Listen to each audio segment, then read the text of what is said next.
পশ্চিমবঙ্গে কেউ নিরাপদ নন, তৃণমূলের গুন্ডামি আর বেশি দিন চলবে না। গতকাল এভাবেই বেলডাঙ্গার ঘটনা প্রসঙ্গে সরব হন প্রধানমন্ত্রী।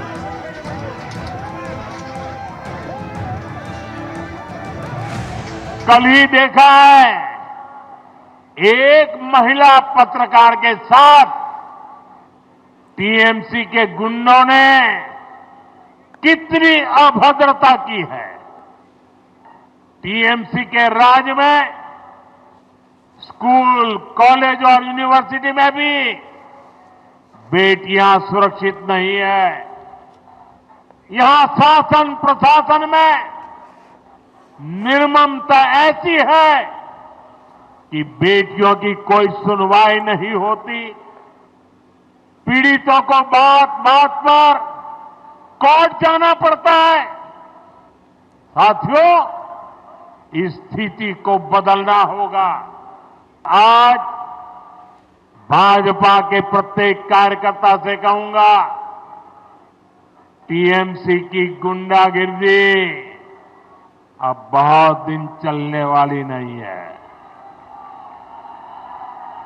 टीएमसी की गुंडागिर्दी का भी अंत होगा और गरीबों को डराने धमकाने वाली टीएमसी की राजनीति भी समाप्त होगी। বেলডাঙ্গার অশান্তির ঘটনায় তৃণমূলকে নিশানা করেছেন প্রধানমন্ত্রী নরেন্দ্র মোদী। আর বেলডাঙ্গায় এই অশান্তি প্রসঙ্গে বিজেপির সঙ্গে নাম না করে হুমায়ুন কবিরকে নিশানা করলেন অভিষেক বন্দ্যোপাধ্যায়। বেলডাঙ্গায় অশান্তিতে ইন্ধন বিজেপির, অশান্তিতে মদত দিচ্ছে এক গদ্দারও। নাম না করে হুমায়ুন কবিরকে এভাবেই নিশানা করেছেন অভিষেক বন্দ্যোপাধ্যায়।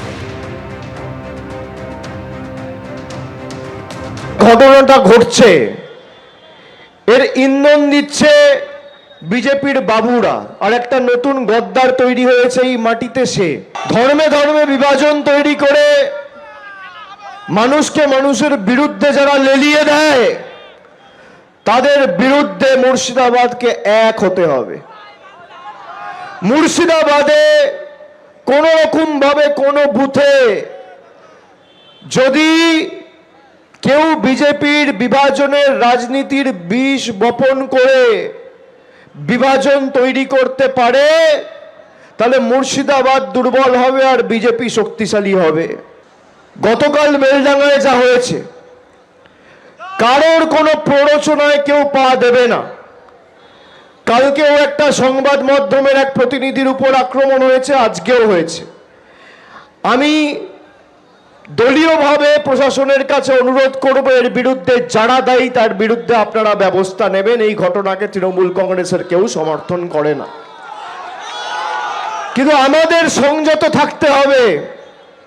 কেউ একটা উস্কে দিল, তার কথা শুনে যদি আইন নিজের হাতে তুলে নি, তাহলে আখেরে লাভ কিন্তু বিজেপির।